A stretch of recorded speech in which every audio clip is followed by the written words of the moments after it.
И вот я спрашиваю своих студентов, хороших студентов, 3 мушкетера назовите, основных героев того времени. И они начинают сразу сыпать. Ришелье, Людовик XIII, Анна Австрийская. Ну, кино смотрели многие.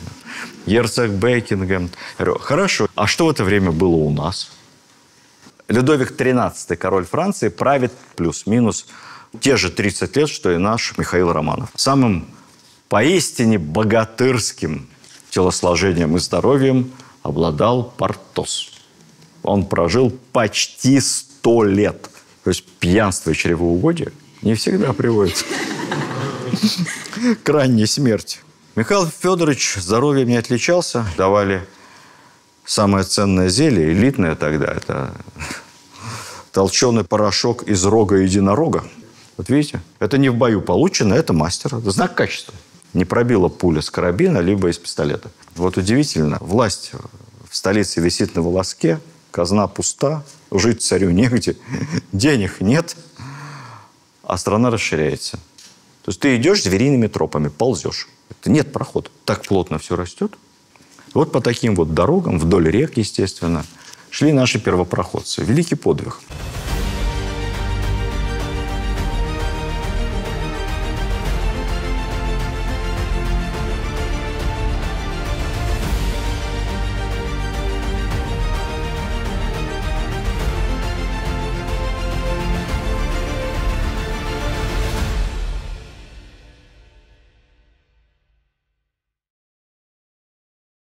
Прежде чем начать говорить о второй половине царствования Михаила Романова, мы, наверное, сделаем небольшое погружение в контекст. Историческая история наша преподается не очень правильно. Отдельная история России, даже в учебниках так. Отдельно всемирная история. Ну, в школах так бывает. 3/4 истории России, 1/4 всемирная история. Так повелось у нас со стародавних времен. Вообще-то изначально это преимущество нашей системы образования, потому что во многих странах, как мы знаем с вами, всемирную историю вообще не преподают. Я много общался с студентами американскими. Они неплохо знают в определенных университетах свою историю национальную, даже хорошо ее знают, гораздо лучше, чем мы, естественно. Их страна. Но все, что за границами Соединенных Штатов, это просто табула раса. Это неизвестная земля. Где, что, это никого не интересует. Ну, во многих странах примерно то же самое. У нас так сложилось со времен еще классических гимназий.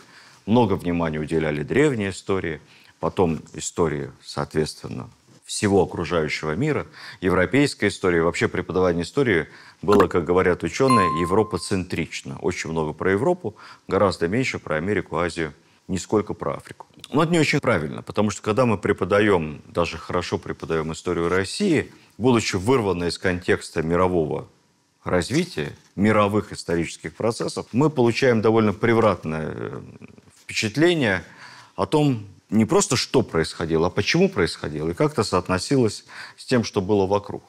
Это порождает массу вообще неправильных оценок. Поэтому мораль – вещь относительная. Чтобы лучше представлять мораль и вообще исторические процессы, надо, конечно, говорить о том, что вот в это же время происходило, ну, хотя бы в европейских основных странах, просто для полноты картинки.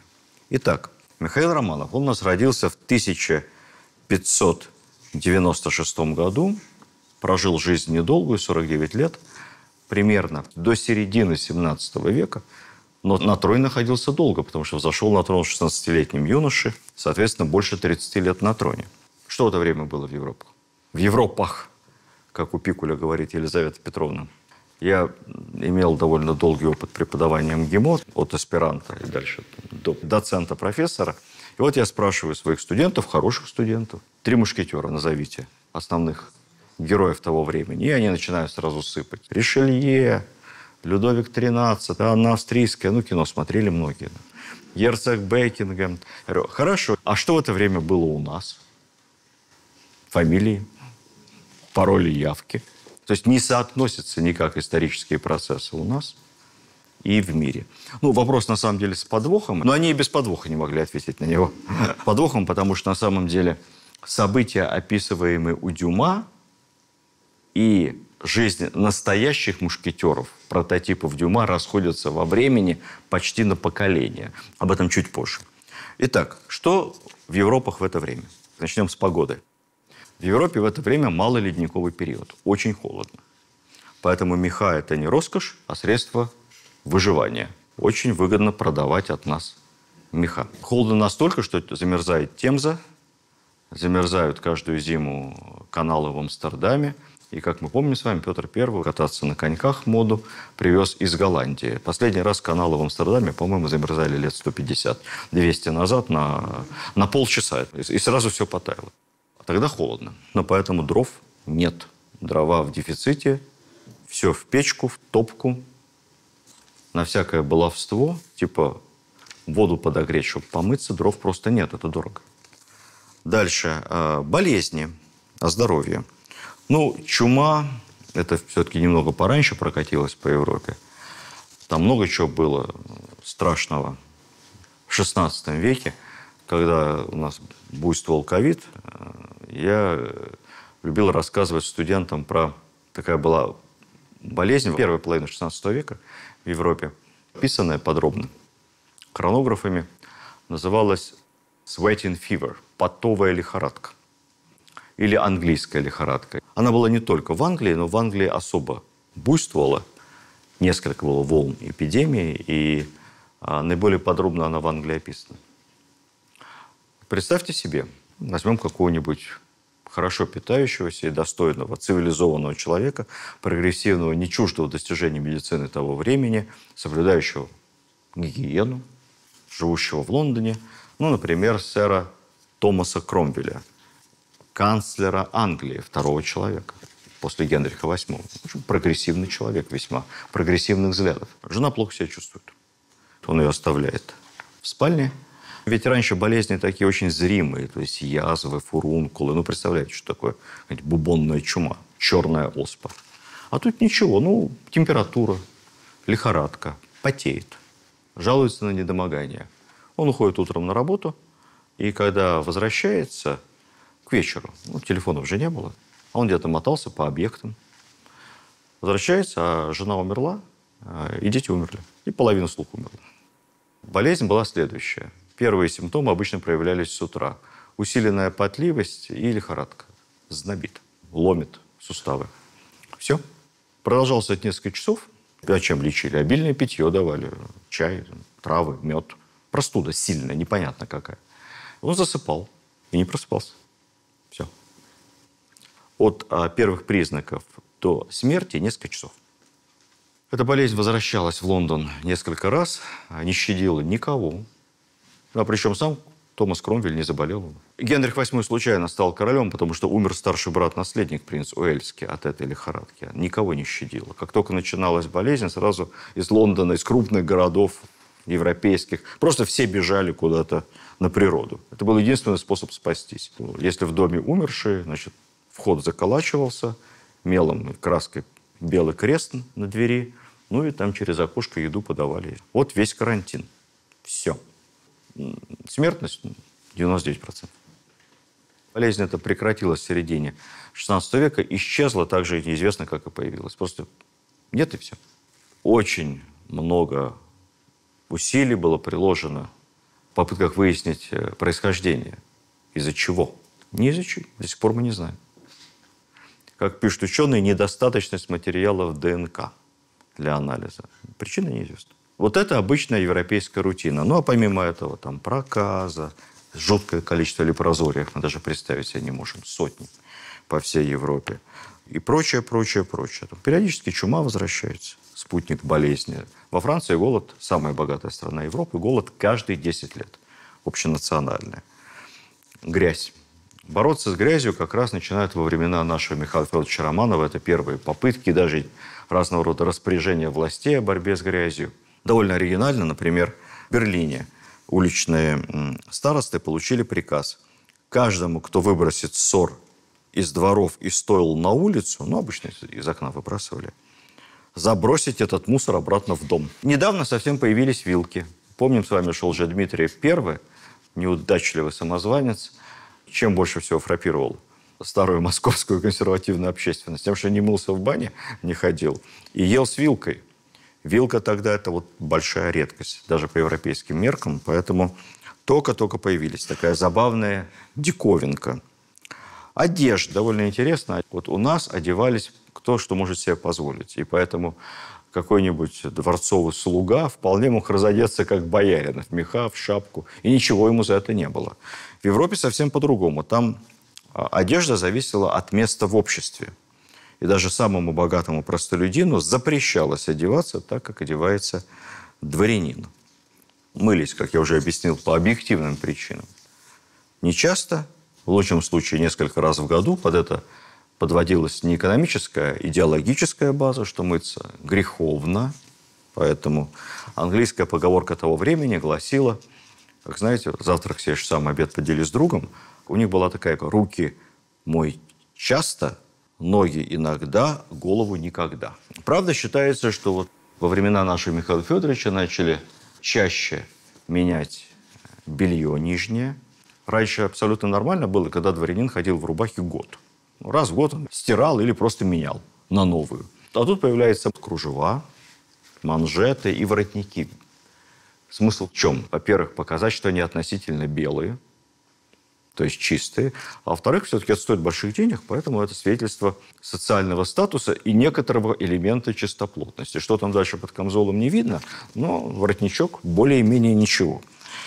Далее, европейцы, при всем при этом, конечно, проявляют чудеса пассионарности и предприимчивости, исследуют весь мир. Это эпоха великих географических открытий, путешествий по морям и океанам.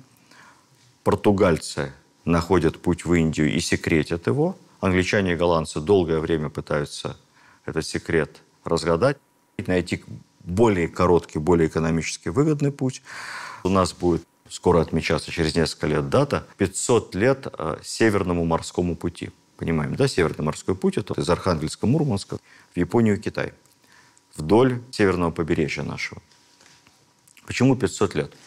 Потому что где-то в 1520-х годах, то есть примерно 500 лет назад, наш посланник в Риме, царя Василия III, отца Ивана Грозного, высказал там при дворе идею и всячески ее разрекламировал, что надо дружить с Россией, поскольку это возможность короткого пути в Индию через север. И вот эта дата этого публичного высказывания считается рождением идеи Северного морского пути, как пройти через Северный Ледовитый океан. Кто потом только не пробовал этот путь освоить разными дорогами, включая нашего Ломоносова, Баренцево море. Это голландец Вильям Баренц, который совершал 3 экспедиции на деньги голландских компаний, пытаясь с севера найти дорогу в Индию. Сам он во время зимовки где-то у нас в районе Новой Земли замерз и умер. А спутников его нашли наши рыбаки, поморы, откачали, ну и помогли им потом вернуться домой. Такие были папанинцы XVI века. К середине примерно XVII века стало понятно, что все удобные пути в Индию все-таки лежат через юг. Они найдены, эпоха великих географических открытий закончилась, Земля круглая. Довольно точно рассчитали все расстояния, пропорции. По большому счету, это новый мир открылся перед людьми, совершенно невиданный. И так постепенно в умах европейцев наука стала побеждать религию, что имеет, конечно, свои колоссальные плюсы, но и определенные минусы. Создаются большие компании в Европе торговые.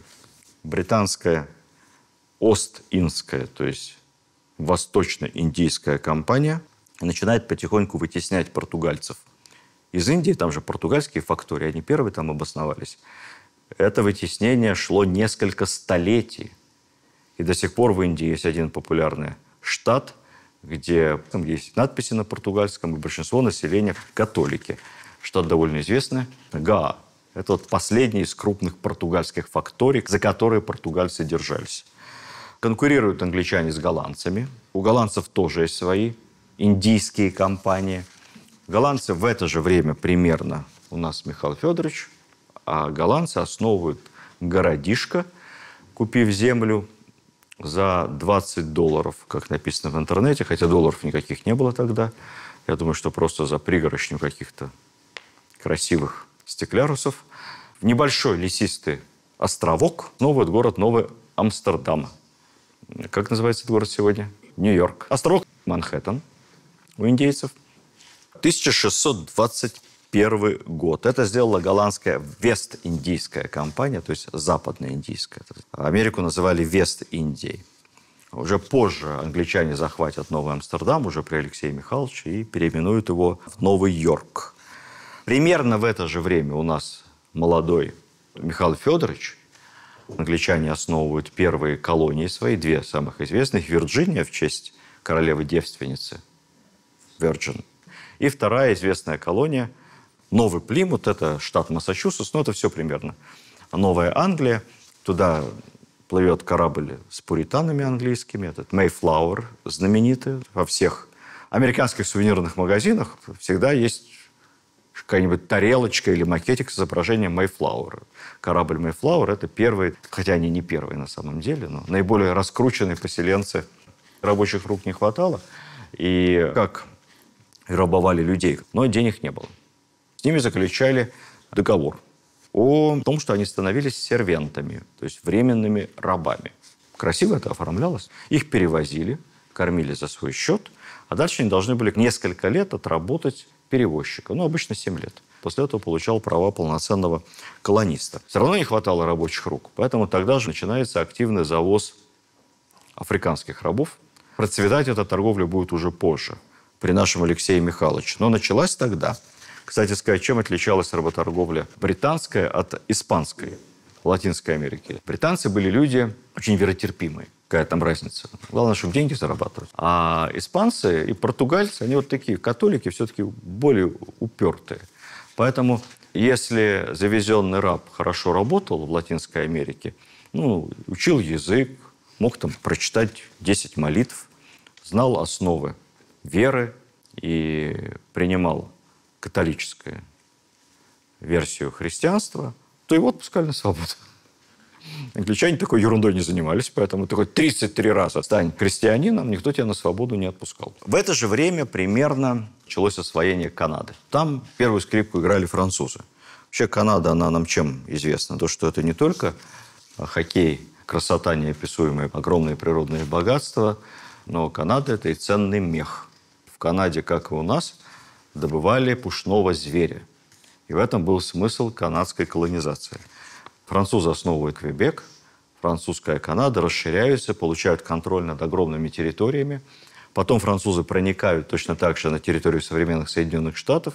И в честь короля Людовика получается гигантская территория Луизианы. Это не штат Луизиана, это огромная территория. Несколько американских штатов вокруг реки Миссисипи. Французов было мало в Америке, но территории они контролировали огромные. И до сих пор историки спорят, почему у них так получалось. И знаете, к чему склоняются? Они меньше ссорились с индейцами. Как-то французы лучше договаривались. Более компромиссными, менее кровожадными, менее надменными. У британцев с этим получалось хуже. Почитайте Фенемора Купера. Там эти гуроны, они за французов горой стоят. А магикане за англичан. Поэтому магикан там и не остался. Самое главное, ключевое событие эпохи Михаила Федоровича в Европе – это 30-летняя война. Главная война первой половины 17 века. Началась она в Германии, религиозные конфликты между католиками, протестантами, разными германскими княжествами, графствами. Но потом втянулись все. Франция, Габсбурги, Испания, Голландия, Англия. Воевали все. Уже про вопросы веры давно забыли, хотя формально считалась война религиозная. Швеция, все воевали. Воевали за интересы, естественно, за деньги, за территории. Длилась эта война с 1618 по 1948 год, почти весь период царствования Михаила Федоровича. В ходе войны, что для нас важно, почему я об этом рассказываю, вперед вырвался кто? Шведы. Шведы, которых там никто всерьез не воспринимал. Уже все про викингов забыли давно. Шведы обнаружились хорошими военными, очень организованными людьми. Плюс хорошая промышленность. В Швеции большие запасы железной руды, из которой делали оружие.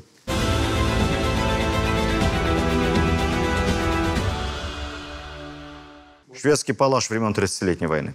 Долгое время они были на вооружении шведской армии, вплоть до Петра I. Под Полтавой примерно шведская кавалерия с такими же была палашами. Валлонский эфес, так называемый. Мушкет.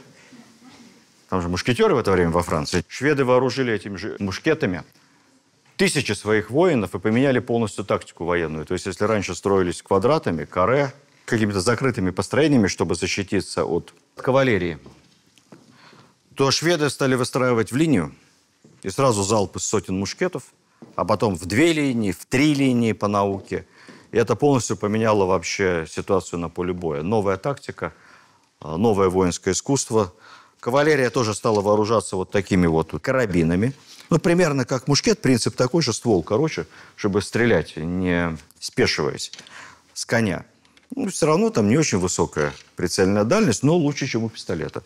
Поэтому всадники вооружены карабинами. Плюс всадники времен 30-летней войны и наших войн Михаила Федоровича примерно выглядят таким вот образом. Это кирасир.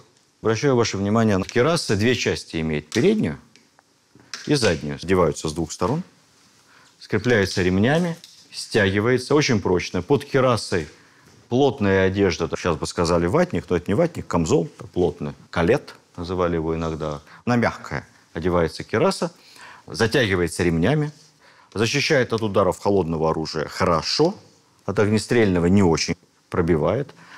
Поэтому стали делать вот такие вот выпуклости спереди, видите, вот такие как бы ребра, чтобы соскальзывал выстрел. А в мастерской кирасы испробовали, то есть с расстояния там 20 метров, и стреляли. Вот видите, это не в бою получено, это мастер. Это знак качества. Не пробила пуля с карабина, либо из пистолета. Шлем. Очень отдаленно уже стал напоминать наш богатырский шлем, потому что никто уже сверху особо не рубит тебя мечом. Тут главное защититься от осколков, от пуль, скользящих выстрелов, либо от каких-то косых сабельных ударов, поэтому он закрыт со всех сторон. Переносицу защищает такая штука, сверху козырек, уши защищены, что очень важно. И сзади называется лобстер. Защищает шею до самого конца. Серьезная вещь. Причем, обратите внимание, как классно сделано. То есть уши, ну, чуть ли тут не с дырочками, чтобы вентиляция, слышно было хорошо. Вот мобильный можно подносить. Внутри все очень мягкое. Кожа, ткани, максимальная амортизация. У нас назывался такой шлем шишак. В Европе по-разному. Но принцип одинаковый. Кстати, если вы обратите внимание, каноническое изображение Минина и Пожарского, они так вверх смотрят оба. Вот там Пожарский именно в таком шлеме, в шишаке, да? Дорогая вещь. Но потом со временем именно так стали защищать, такое было защитное мундирование всех наших кирасир и пехотинцев полков нового строя. Создаются при нашем Михаиле Федоровиче, где солдаты все наши, а офицеры иноземцы, и учат, как воевать по-новому, по германской и по шведской методике, с мушкетами, залповым огнем. Их много было полков нового строя, это не Петр придумал все. Вот они все были одеты таким образом. Причем у нас, например, были даже полки, самые модные, где и кираса, и шлем чернились. И камзол под ними был черный. Знаете, какая красота. Выходили все в черном. Красиво и устрашающе. Это сумочка-ледунка. Известна она много столетий, в разных вариациях была в наших армиях. Тоже появилась при Михаиле Федоровиче в полках нового строя. В ней сложены заранее изготовленные патроны в бумаге. Внутри она либо металлическая, жестяная, сверху кожа, либо какая-то материя плотная. Патроны делались заранее, это как конфета, батончик. С 2 сторон завернуты. В нем пуля круглая и порох. Надкусываешь с одной стороны, засыпаешь в ружье порох, а пулю вместе с этой промасленной, непромокающей бумагой специально, не промокающей, чтобы не намок порох, не дай бог там, даже в сумочке, заталкиваешь уже в ружье. И получается, что эта бумага, она как бы и пыш одновременно. Именно поэтому в армию долгое время не брали рекрутов у нас без передних зубов. Почему? Откусить надо, быстро откусить. И так процесс долгий, а пока там будешь ковыряться, значит, тебя уже и прибьют. Вот так вот вооружалась и европейская армия, и наша во времена Михаила Федоровича, и во время 30-летней войны. Во Франции переходим к интересному романтическому. Это эпоха героев Александра Дюма. Причем с реальными прототипами. Помним с вами, когда у нас Иван Грозный, у них религиозные войны. Варфоломеевская ночь, католики режут гугенотов, гугеноты католиков. Где-то на рубеже 16-17 века во Франции наконец-то примирились, разобрались. Ну и с последними гугенотами мятежными разобрался уже Ришелье, Ля-Рошель, крепость, помните, да, при английской поддержке. Вот там мушкетеры штурмуют Ля-Рошель, совершают подвиги, завтракают на бастионе. И В нашем фильме еще и поют в это время. Людовик XIII, король Франции, правит почти с точностью до пары лет плюс-минус. Те же 30 лет, что и наш Михаил Романов. Олег Табаков в кино «Людовик XIII» – это современник Михаила Романова. Похожая государственная система. У них тоже правительство. У нас премьер Иван Черкасский, друг детства Михаила Романова, я вам рассказывал, с которым он бегал там у тетки. По сути, у нас соправитель еще Филарет, отец. Ну, а премьер, глава правительства, князь Иван Черкасский. А у них кто премьер-министр и соправитель? Кардинал Ришелье. У нас соборы, Совет всея земли во Франции по аналогичному принципу Генеральные Штаты. То есть не постоянный парламент, собирающийся время от времени под решение конкретных задач из представителей разных сословий свободных людей. Дворянство, духовенство и третье сословие. Все остальные вместе взятые. Разница заключается в чем? У нас при Михаиле Федоровиче Романове земские соборы собираются постоянно для любых сложных и непопулярных решений. Царь советуется со всея землей. А у них Генеральные Штаты не собираются при Ришелье, считайте, никогда. Потому что там твердой рукой правит Ришелье и никакой демократии. Поэтому Ришелье и не любили. Не советовался он с народом, с товарищами. Дворяне не любили его. Дуэли запрещал. Я вам обещал рассказать о разнице в литературных и настоящих мушкетерах. У всех мушкетеров есть свои прототипы. Но есть нюансы. Во-первых, мушкетеры у Дюма действуют... Вот они штурмуют Ля-Рошель. Это 1620-е годы. И активно живут, интересно, участвуют во всех интригах. Примерно во времена нашего молодого первого периода царствования Михаила Романова. Настоящие же мушкетеры, Атос, Портос, Арамис, вполне вероятно были знакомы, поскольку они все были мушкетерами в Ротике до Тревиля. Но они жили на 20 лет позже. И застали только последние годы жизни Михаила Романова, 1640-е. А во времена Ля-Рошеля они никак не могли участвовать в войнах с гугенотами, потому что они, октябрятами еще по возрасту были в это время.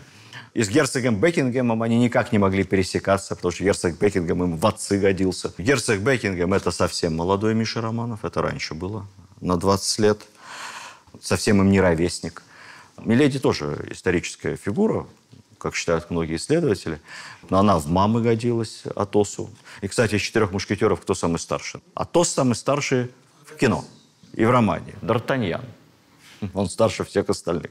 Они жили интересную боевую жизнь. Кто-то погиб на войне из мушкетеров, кто-то уже выйдя в отставку. Самым поистине богатырским телосложением и здоровьем обладал Портос. Он прожил почти 100 лет и умер во времена нашей Полтавы. Представляете? То есть, быть более точным, 95 лет. То есть пьянство и чревоугодие не всегда приводит к ранней смерти. По-разному бывает. В Англии там как раз вот-вот разразится гражданская война. Атос, как мы помним, сидел у Карла во время казни под эшафотом. Давайте о хорошем. Во времена нашего героя в Голландии стали невероятно популярны тюльпаны. Каких только цветов их не разводили. Коричневые, черные, желтые, лиловые, красные, естественно. Всех возможных оттенков. Тюльпанная лихорадка. Стоили они безумные деньги. Продавались по луковице на бирже. За несколько луковиц можно было купить дом в Амстердаме. Цена все время взлетала, биржевая, на тюльпаны. Длилось это непродолжительное время. Это просто МММ 17 века. Потом, как всегда бывает, рухнуло и выяснилось, что тюльпаны стоят ровно столько, сколько стоят луковицы любых цветов. Сколько стоят саженцы розы или чего бы то ни было угодно. И все. Все это моментально закончилось. Разорились тысячи голландцев, особенно средний класс, конечно. Потеряли дома, имущество, земли. Все вкладывали в приобретение тюльпанов, которые одномоментно перестали стоить вообще, что бы то ни было. Стали стоить просто как обычные цветы. Великая депрессия экономическая 17 века.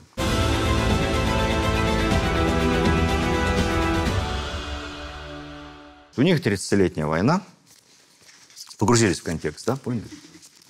У нас Смоленская война. Смоленская война – центральное внешнеполитическое событие эпохи царствования Михаила Федоровича. У нас были войны Потемкинская, Румянцевская, 812-го Отечественная, Кавказская, Крымская, Великая Отечественная, Германская, ну и прочее, прочее. А вот про Смоленскую мы забыли. Смоленскую войну надо описывать в контексте смуты, потому что, по сути, это продолжение смуты. Давайте по порядку. Я вчера вам рассказывал, что с поляками подписали не мир, а перемирие. Дюлинское перемирие на странный такой отрезок времени 14,5 лет. Владислав не отказался от претензий на корону. Более того, корона это у него была, московская. И он ее одевал на всех официальных мероприятиях, титуловался как царь московский. Кстати сказать, я вот сам не видел, но говорят, у нас в оружейной палате находится какой-то невероятный, единственный в мире уникальный сапфир из этой короны. Корону, судя по всему, потом поляки переплавили, а вот сапфир вынули, и он оказался у нас. Сходите в оружейную палату, посмотрите. Когда умер отец Сигизмунд, то поляк Владислав должен был наследовать трон Речи Посполитой. Ну, поляк он относительно. Сигизмунд был этнически шведом, а мать у него была, по-моему, немка из Австрии. Ну, вот, а он поляк. Ну, в общем, Владислав, шведско-немецкий поляк, заявил, что пошел забирать свое. У них наступил сначала период так называемого бескоролевья, потому что там не автоматически наследуется престол, как у нас, а должна быть определенная элекционная система. Подтвердить права короля должна шляхта. И наши решили воспользоваться этим безвластием временным, междуцарствием, и нанести упреждающий удар, превентивную войну. Перемирие заканчивается буквально через год. Что там ждать? Если драка неизбежна, бей первым. Поэтому решили, воспользовавшись моментом, атаковать. Быстро-быстро собрали армию, но небольшую, всего около 20 тысяч. Назначили 2 военачальников. Дмитрия Пожарского, прославленного героя, и 2-го прославленного героя обороны Смоленска, еще той времен смуты, Михаила Шейна. Михаилу Шейну к этому моменту, как и Пожарскому, уже под 60. Дмитрий Пожарский заболел, его в последнюю минуту поменяли.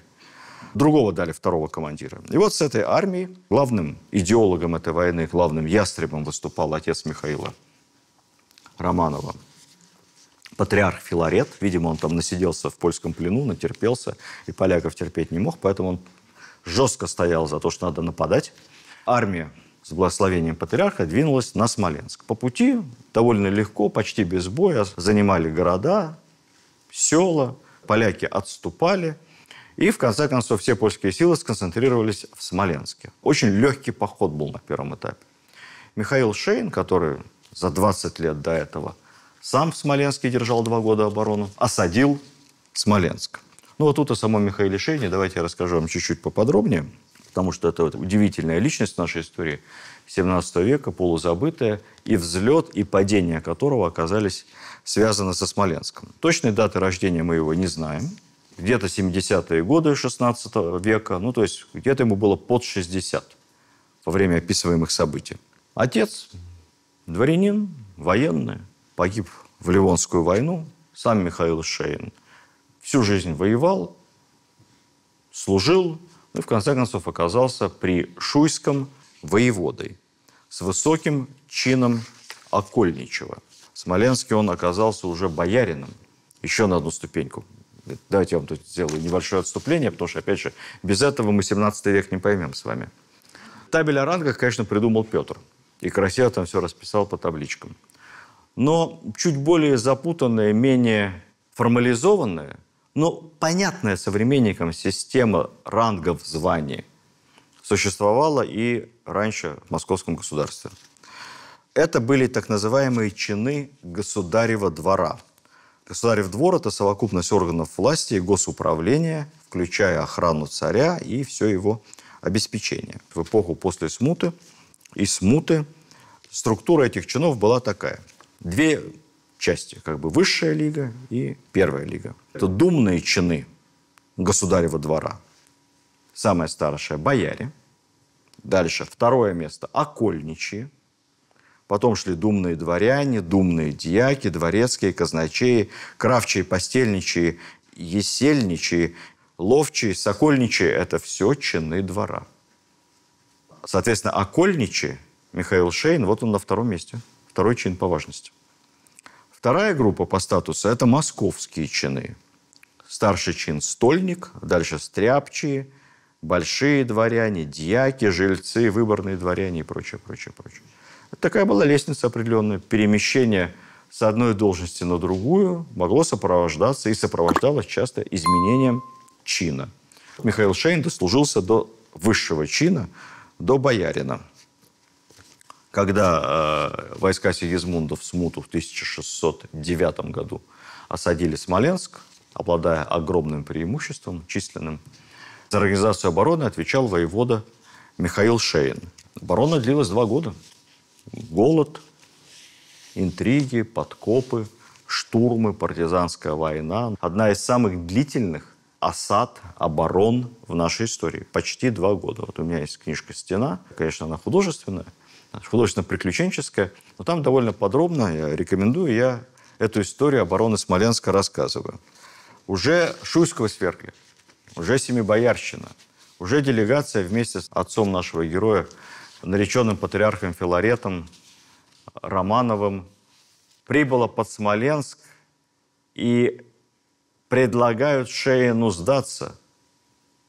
Ведь у нас уже почти что королевич Владислав на троне.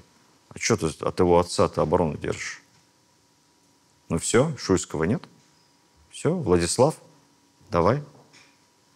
Шейн отвечает: вы знаете, я никакого такого временного правительства не признаю. Какая еще Семибоярщина? Какой еще Рамадановский, Мстиславский? Кто это? Филарет, очень вас уважаю, но вы кто-то тоже кто? Ну, поскольку Шуйского нет, давайте мне письмо от патриарха Гермогена. Благословит меня на сдачу Смоленска. Я сдамся. Ну, Гермоген в этот момент сидит в Кремле и рассылает письма, как мы помним, поднимать народ против поляков. Поэтому дождаться от него такого благословения совершенно невозможно. В общем, Шейн уперся, Смоленск не сдал, даже когда в Москве уже власть рухнула и фактически перешла в руки Речи Посполитой. В конце концов, там был очередной штурм уже в июне 611 года. Предательство. Поляки ворвались в Смоленск. Шейн до последнего бился в одной из башен и был взят в плен с оружием в руках, подвергнут пыткам. Совершенно немыслимая вещь по законам рыцарской войны. Кстати, загадка, а что поляки 2 года сидели под Смоленском? Кто им мешал оставить какой-то заслон, обойти, или даже не оставили? Там гарнизон небольшой. Обойти и идти на Москву.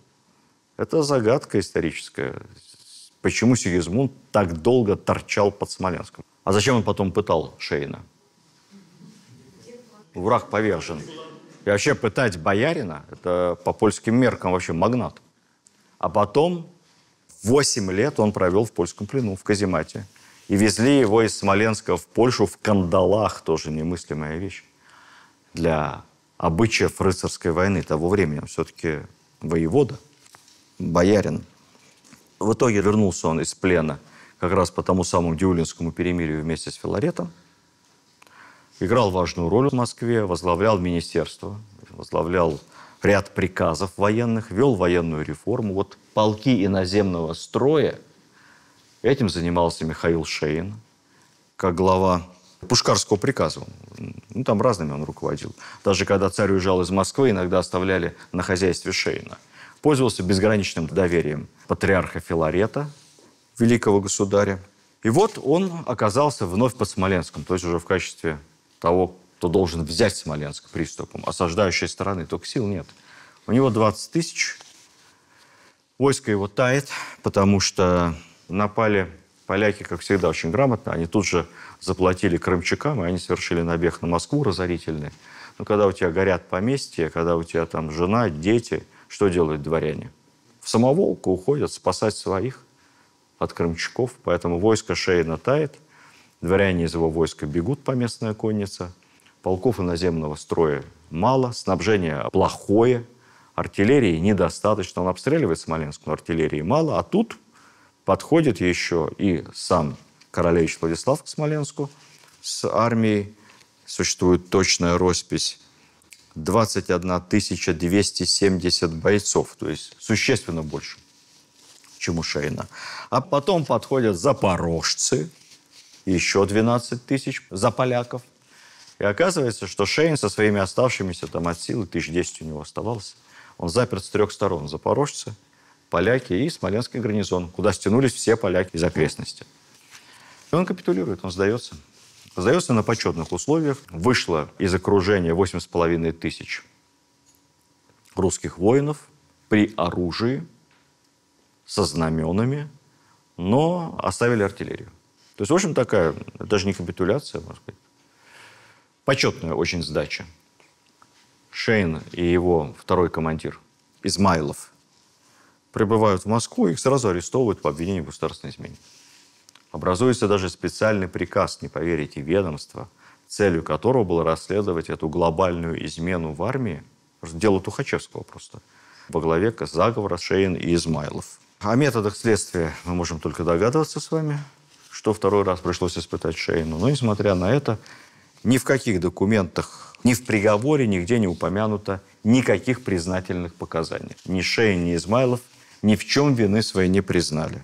Была масса доносов шпионов, шишей так называемых, там многочисленные расспросы языков, которые все говорили о том, что Шейн еще тогда, 20 лет назад, будучи в Польше, в плену, уже изменил государю.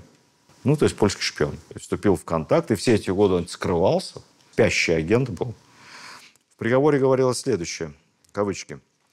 «Государевым делом не родили, ни в чем и не промышляли ничем, и государю изменили, и добро хотели литовскому королю во всем, и крест ему целовали, что с ним не биться, и наряд, и зелье, порох, и свинец, и всякие пушечные запасы литовскому королю отдали без государева указа». Ну, это правильно. Артиллерию и снаряды они сдали, выходя из окружения. В апреле 1634 года, к этому моменту уже главный покровитель Шейна, патриарх Филарет, скончался, защитить его было некому. Шейн, Измайлов и за компанию еще сын Измайлова были публично казнены на Красной площади.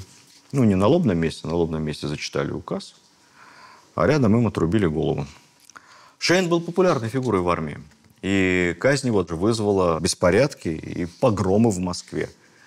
Служилые люди возмущались. При этом главных фигурантов этого дела Шейна Тухачевского казнили, а приказ продолжал работать. Органы бессмертные. Еще 2 года продолжали искать измену и крамолу уже среди офицеров, иноземцев, подчиненных Шейна. В общем, вся эта история раскручивалась, и еще десятки людей были осуждены, имущество конфисковано их. Правда, казни больше не было, в основном отправлялись они в ссылку, куда-то на какие-то работы принудительные и прочее. В конце царствования Михаил Федорович разрешил перезахоронить воеводу Шейна, его останки в Троице-Сергиевой лавре. Тогда самое почетное место захоронения. Это косвенно говорило о том, что он, в общем, деликатно признал свою ошибку. Но самое интересное произошло спустя 50 лет. Уникальное явление, так характерное для нашей истории. Спустя 50 лет совместным указом царя Петра и царя Ивана воевода Шейн и Измайлов были полностью реабилитированы за отсутствием состава преступления. Царским указом. Ну, предполагается, что у Петра служил его правнук Алексей Шейн. Он был воеводой в азовских походах и в походах Голицына на Крым при Софье, и потом перешел на сторону Петра. Очень заслуженный, успешный военный. Кстати говоря, по мнению многих историков, вот он и был, этот Алексей Шейн, первым генералиссимусом в нашей истории. Он обратился к Петру, рассказал всю эту историю. Провели несложное расследование. Не было никакой измены, конечно. Так что честь вернулась в род Шейных. Потомки помнят и ценят воеводу Шейна. Хотя, как я всегда говорю, лучше, когда ценят современники. Память. Буква «Ш» чуть не оказалась в гербе современного города Смоленска. Действительно, в проекте была буква «Ш» в честь Шейна. Но потом поменяли почему-то на «А», видимо, в честь Александра I, на его вензель. Хотя «Ш» было бы, на мой взгляд, достойно. Много лет обсуждается вопрос об установке памятника Шейну, но вот никак не созреют смоленские власти до этого. Роль Михаила Шейна в сериале «Стена» по книге вашего покорного слуги сыграл известный актер Алексей Серебряков. Но фильм этот я смотреть не рекомендую. Фильм, там оригинальный сценарий, настолько оригинальный, что вообще никакого отношения к сюжету книги не имеет на самом деле. Очень отдаленное. Поэтому, назовем это мягко, большой творческой неудачей режиссера и создателей фильма.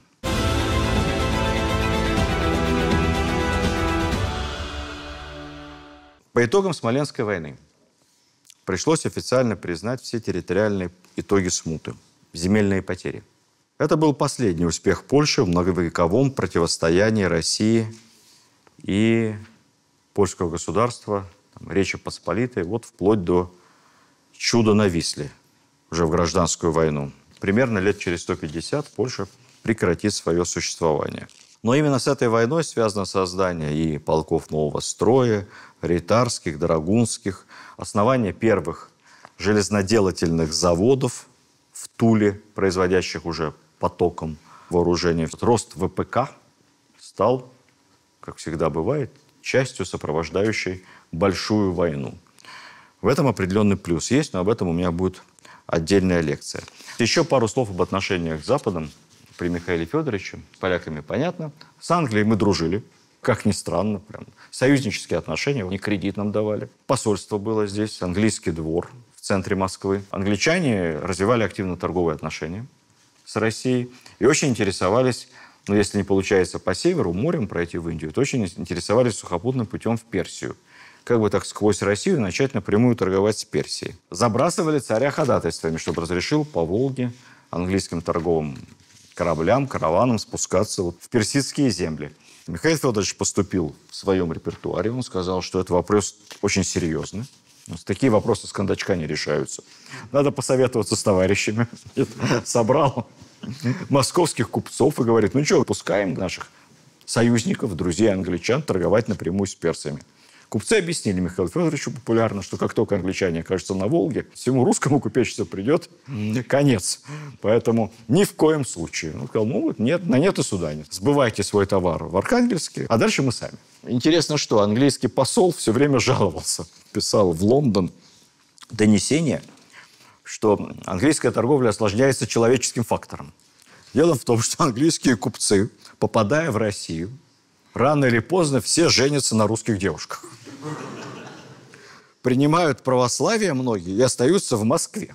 Поэтому надо посылать купцов только строго женатых с большим количеством детей. Остальные не выдерживают соблазнов. Очень жизненное наблюдение. С голландцами тоже были нормальные, в принципе, торговые отношения. Они тоже просили дорогу в Персию, тоже им не дали. Самое интересное с Францией. Мы ведь как думаем, что до Великого посольства Петра I во Францию вроде бы как с Францией у нас никаких отношений не было. Это совсем не так. Вы не поверите, но при Михаиле Федоровиче уже велись официальные переговоры с Францией не только о союзе, но и о женитьбе.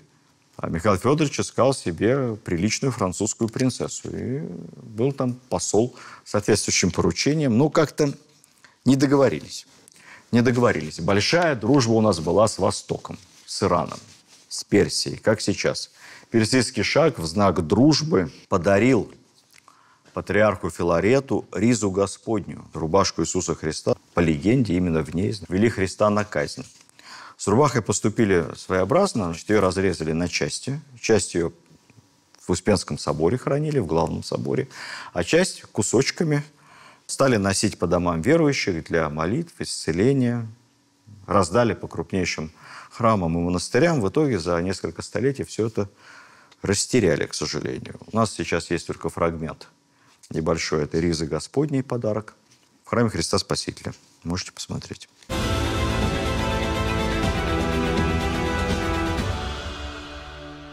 Кое-что надо сказать о расширении территории.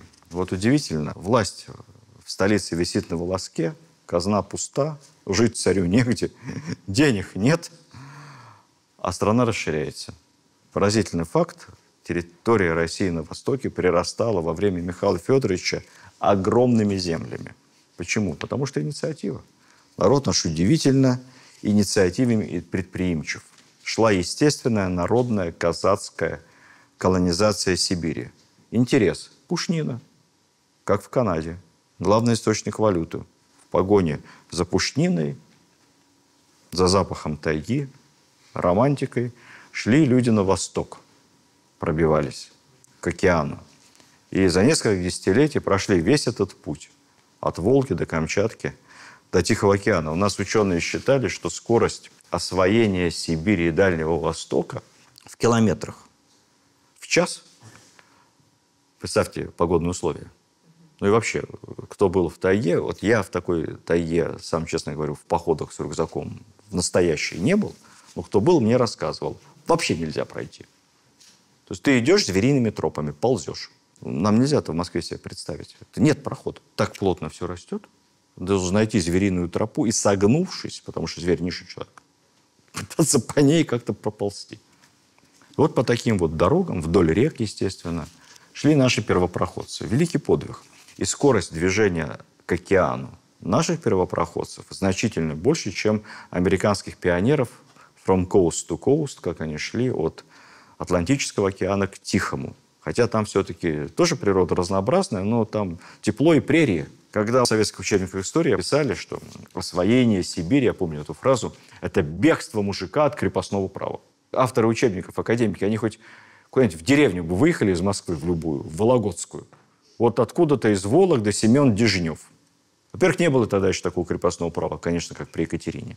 Все было гораздо мягче и свободнее. Вот он вышел, через речку переправился, и там лес. И никто никогда его не найдет.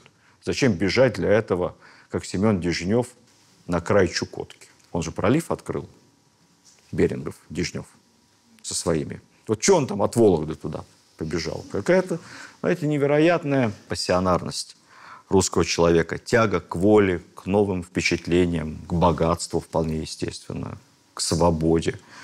Движущие силы освоения Сибири. Первый такой форпост у нас, городок Мангазея, сегодня его нет, это территория Ямало-Ненецкого автономного округа, был основан еще при Борисе Годунове, как перевалочная база для первопроходцев, для этих пионеров Сибири. Но крупнейшим городом стал Енисейск современный. Тогда это Енисейский острог на Енисее, второй крупнейший город тогда в Сибири после Тобольского. Там в Енисее, кстати, Семен Дежнев и казачьим атаманом и служил. Он из Вологды или из Архангельской области, ну, неважно. Убежать несложно было оттуда, хотя он был человеком свободным. Время Михаила Федоровича – это время освоения огромных территорий Енисейского края. Кстати, вот я в Енисейске бывал, мне повезло, очень такой, первое слово, которое хочется сказать, очень чистый городок, там чисто на улицах. Поразительно. Якутия тогда же присягнула. Был такой енисейский, опять же, сотник, то есть у него было где-то под сотню казаков в его команде, Петр Бекетов. Он основал острог неподалеку от современного Якутска и шартовал, то есть приводил к присяге местных, как он писал, князцов, каких-то, видимо, вождей якутских племен. 17 князцов уговорил, и даже уговорил их платить ясак, какой-то там символический налог в обмен на защиту, порох, оружие и так далее. Тогда же при Михаиле Федоровиче было создано в 1638 год уже официально гигантское якутское воеводство. Ну, для понимания Якутии это у нас... Ну, так на карту просто посмотрите. Какие это территории невероятные совершенно. Для воеводы якутского был составлен специальный наказ царский, как себя вести, инструкция по взаимодействию с местными жителями, как управлять краем. Сбор ясака, налога, осуществлять кавычки, только ласкою и приветом, а не жесточью и не провежом. Ясачных иноземцев, то есть тех, кто платит, в холопы к себе не имати и не крестите. Совершенно другой подход, чем в Америке, согласитесь. То есть не обращать в рабство ни при каких обстоятельствах и не крестить насильно. В отношениях местной элиты предлагалось использовать широкий спектр методов, главным образом шерсть, это договор о вассалитете, ну, взятие аманатов, мы понимаем, аманат – это заложник, член семьи, ну, как заложник, почетный заложник. Мы его берем сына, кормим, воспитываем, обучаем всему. Но живет он у нас для порядка. Потом приедет. Уже в русской культуре будет. Далее, интересно, наделение князцов полномочиями в сборе ясака. Очень грамотный такой ордынский подход, как у монголов. А что самим собирать? Мы с князцом договоримся, он сам будет собирать ясак. чтобы мы не ссорились с местными лишний раз. Одаривание их за это царскими подарками, то есть не просто так он собирает, а за деньги, государевым жалованием, оловом, медью и бисером. Бусы ведь не только индейцы любили, все. Все. Я был когда-то в Якутске, давно, правда, по памяти вам скажу, могу ошибиться, лет 20-25 назад, и вот там в местном краеведческом музее висит такая грамота, копия, естественно. Как раз письмо того самого енисейского сотника Петра Бекетова государю Михаилу Федоровичу.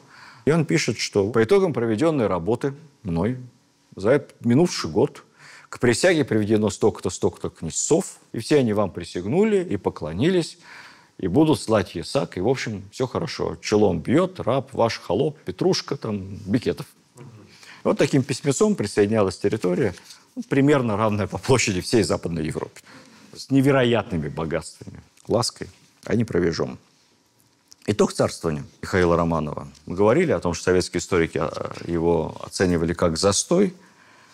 А на самом деле восстановление, оживление медленно, конечно, экономики, прежде всего сельского хозяйства, потому что голод побороли, голода не было. Ремесла.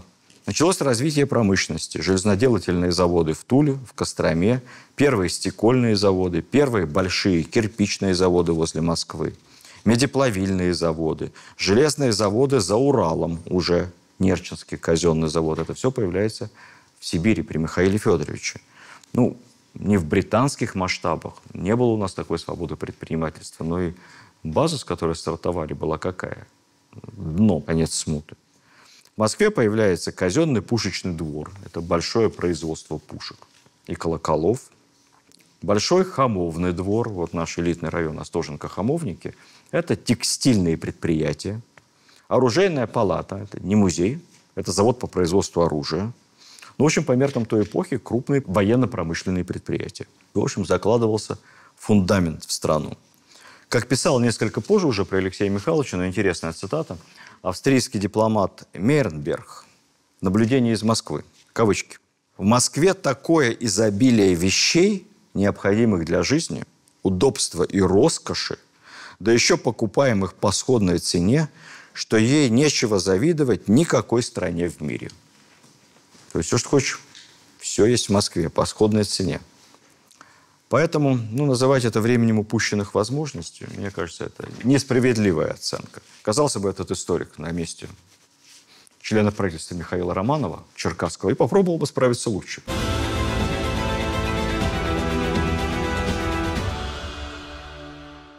Не могу не рассказать еще про историю одной женитьбы. Я в прошлый раз вам говорил о женитьбе самого с третьей попытки Михаила Романова. У него же была любимая дочь Ира, три дочери, 3 сестры. Вот Ира, любимая дочь его и свекрови, которая там в избушке играла с бабушкой. То вот он решил эту свою любимую дочь Ирину выдать за заморского принца. Это была не первая такая попытка. Помните, что в стародавние времена древнерусского государства вообще все, вот если вы посмотрите, короли Англии, князья скандинавские, германские императоры, византийские, киевские, новгородские, они все друг с другом были родственники. Потом, после ордынских нашествий, эти связи распались. Многие годы мы оказались оторваны от Европы в брачном плане. Но первым, кто попытался выдать своих детей за иноземцев, был Борис Годунов. Он сватал любимую дочь Ксению за младшего брата датского короля. Он приехал, друг другу понравились жених и невеста, но вот заболел, умер. Горе. Буквально на руках скорбящего Бориса Годунова. Возможно, отравили, не знаю. Михаил Федорович решил повторить тот же прием и тоже выдать свою дочь, на этот раз за сына датского короля Вальдемара. Дания согласилась. Почему Дания согласилась? Потому что Дания тоже воевала со Швецией, как и мы. Соответственно, мы объективные союзники с датчанами. Ну и плюс Дания тогда-то не Дания сегодня. Датчане были бравые парни. Такое мощное военизированное государство. Поехали послы, сваты в Копенгаген. Расписывали все прелести Ирины Романовой. Вот портрет с собой не взяли, на слово поверили. И, расписывая добродетели, привели такой железный аргумент. Он есть в документах. Царевна московская, кавычки, во всю жизнь свою ни разу никогда не была пьяна. Такой трезвый образ жизни произвел на европейцев столь неизгладимое впечатление, что мой тезка Вальдемар сразу согласился. И захотел жениться на этой чудесной девушке. Специально к приезду Вальдемара Христиановича, как его называли, в Кремле выстроили для него трехъярусные деревянные хоромы. Большие, красивые. Михаил Федорович его вышел встречать. И хотя по обычаям того времени, самое максимум какому-нибудь знатному человеку царь мог подать руку, то Вальдемара он прилюдно обнял и троекратно расцеловал, сказав, что будешь ты мне, Вальдемар, отныне как сын родной, давай женись быстрее. Только тут есть нюанс. Надо принять православие. Вальдемара не предупреждали об этом. Он напрягся. Не принято было тогда. Попросился на консультацию в отпуск, съездить домой, посоветоваться с батюшкой. Не отпустили. Сказали, как домой? Ехать обратно, не обвенчавшись, зазорно и нечестно. Давай все-таки крестись, женись, а потом можешь и съездить. Вальдемар нет. Посадили Вальдемара в этом роскошном трехъярусном деревянном тереме, по сути, под домашний арест вместе со всеми слугами. И стали уговаривать. Уговаривали много месяцев. Эти многомесячные увещания принимали самые неожиданные формы. Было назначено несколько диспутов о вере. Приглашали, значит, священников разных конфессий. Они все собирались в залах. И хором, естественно, по итогам каждого диспута о вере, подводили Вальдемара к тому, что ничего зазорного в этом нет, перекрестись, и все хорошо будет. Он упорствовал. Нанимали колдунов, ведунов, как было написано, которые должны были приворожить принца, непонятно к чему, то ли к царевне, то ли к православию. В общем, колдуны потерпели неудачу. Вальдемар продолжал упорствовать в своих религиозных заблуждениях. В конце концов, ему надоело. И как-то ночью, кино, с верными слугами в окно он вылез из терема, выбрался каким-то чудом из Кремля, обманув охрану стрелецкую, и уже бежал. Но только на Тверских воротах дальних бдительный стрелецкий караул тормознул. Беглецов и попытался Вальдемара повязать. Началась, это все-таки принц датский, не абы чего. Началась драка настоящая на шпагах, саблях.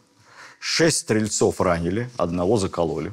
Датчане не пострадали, видимо, боялись иноземных гостей, как-то жестко с ними. Вальдемар гордо заявил, что он лично проткнул шпагой этого убитого стрельца, потому что думал, что теперь его уже точно, казнить его не казнят, все-таки он принц, но вышлют за границу, как Дантеса потом.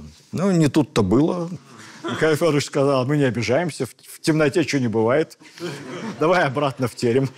И давай увещевать его заново, по 2 кругу. Опять новый религиозный диспут назначили. Но, к сожалению, на этот диспут уже Михаил Федорович не пришел. Он заболел и умер. А со смертью государя весь этот брачный проект расстроился. В итоге махнули рукой, отпустили Вальдемара. Что можно сказать? Ирина замуж в итоге так и не вышла. Ровни ей не было. Так в девицах она и осталась. Хотя брат Алексей ее очень почитал и уважал. Государь Алексей Михайлович Тишайший. А Вальдемар, как в ретроспективе, конечно, оказался дураком. Потому что он был там 3-й в очереди на трон. Трона он не дождался. Завербовался, не поверите, наемником в армию за деньги. Причем в армию к своим врагам, к шведам. И погиб на войне. Погиб, причем сражаясь за врага. Что самое поразительное. 33 года всего. А мог бы жить в России, был бы названным братом царя Алексея Михайловича, уважаемым человеком. Они с ним были ровесники. Ездил бы с ним на охоту соколиную, играл бы в шахматы, развивал культуру, связи с Западной Европой. Дурак Вальдемар.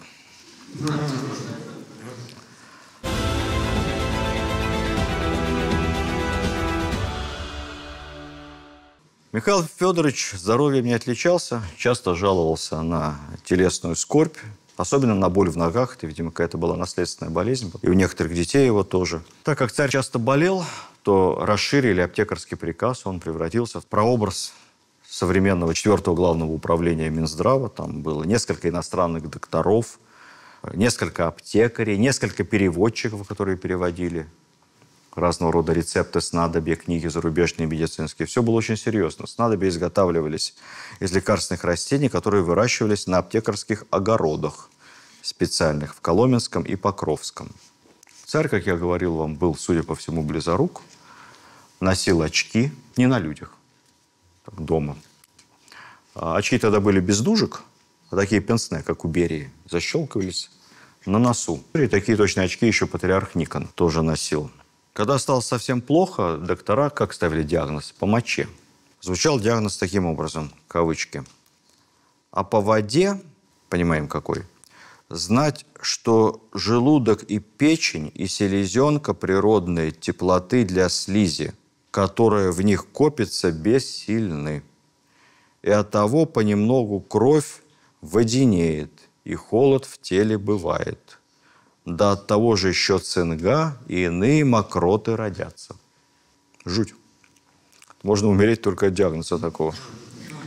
Ну, назначали ему лечение. Какое было главное лечение? Во-первых, давали самое ценное зелье, элитное тогда, это толченый порошок из рога единорога, несуществующего.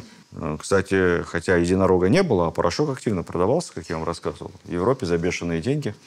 Считался, что там продлевает жизнь, и все, лечит от всех болезней.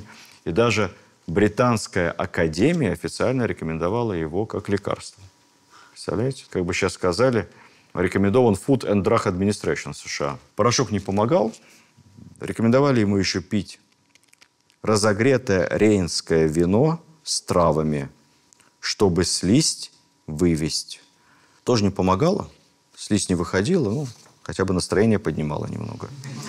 В общем, в день рождения, 12 июля 1645 года, хотя тогда день рождения не отмечали, так как сейчас, в церкви, прямо в церкви, на службе, с ним случился удар, потерял сознание, едва жива его вынесли из церкви, отнесли в терем.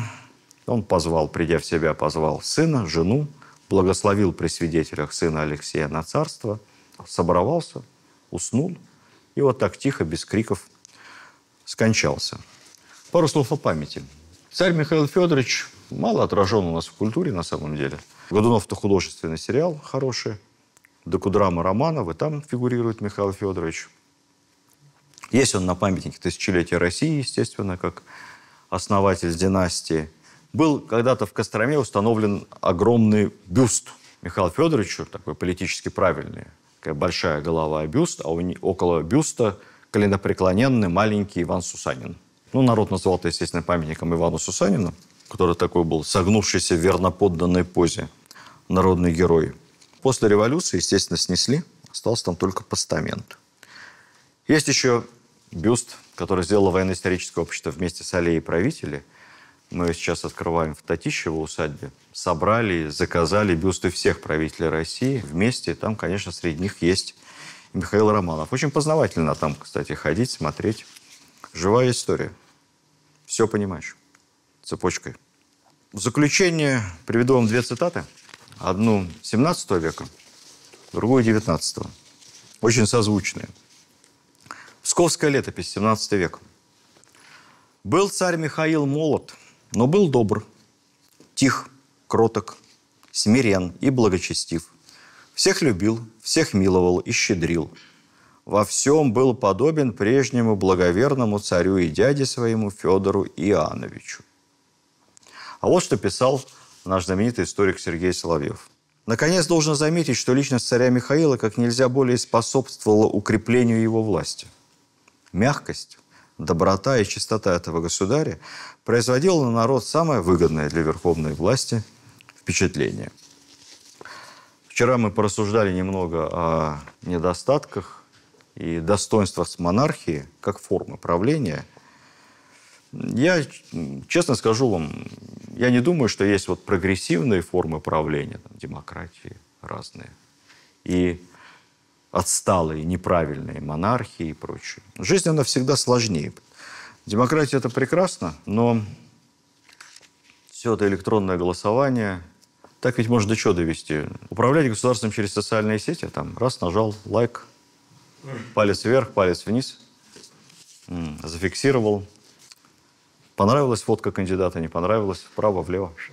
Еще это может тебе помочь сделать искусственный интеллект за тебя, правильно? На основании чата GPT ты можешь выбрать политическую программу. Не думаю, что это будет очень эффективный способ управления. Монархия тоже имеет свои оборотные стороны. Тирания, другая сторона, черная. В общем, у меня нет ответа. Мне кажется, что в разное время разным народам, в разной географии подходят разные формы правления. И среди них прогрессивных и регрессивных нет. Вообще нет в истории ни на что универсальных ответов. Ни Маркс и Энгельс, как ни старались, ни современная американская демократическая модель, которую всем навязывают как единственно верную и возможную, ни какая-нибудь еще миллион разных форм, там, джамахирии. Это все попытка простого ответа на сложный вопрос. Я всегда говорю, что на каждый сложный вопрос всегда есть желание дать простой ответ, и, как правило, этот ответ неправильный. Поэтому универсальных рецептов, как лучше развиваться в стране, государству, как двигать людей к счастью, этих универсальных рецептов нет. Каждый раз мы находим что-то новое во времени. Но если наш серьезный разговор свести к шутке, то я напомню, что монархия имеет одно, шутка, неоспоримое преимущество перед демократией. Потому что исключительно по теории случайных чисел, то есть по теории вероятности, случайно, в силу случайности рождения, рано или поздно на троне может оказаться совершенно нечестолюбивый, глубоко порядочный, а самое главное, кроткий, добрый и милостивый человек. При демократии такой никогда не пробьется наверх. Мы это понимаем, да. Поэтому Михаил Федорович, наш герой романов, он к власти не рвался, от нее прятался в Ипатьевском монастыре вместе с мамой. Так его заочно избрали. И, в общем, надо сказать, что случайностью выбора, судьбы или Божьего промысла на троне в это очень тяжелое время оказался как раз такой, не 7 пядей во лбу, без особых, наверное, великих талантов, но, в общем, не злой, милостивый, добрый человек. Именно это помогло ему как-то успокоить страну, сохранить, дать ей спокойно вздохнуть, дать людям проявлять инициативу и двигаться в Сибирь, на восток, не мешать им осваивать бескрайние пространства. Страна росла, и за это мы должны быть Михаилу Романову признательны сегодня. Спасибо вам.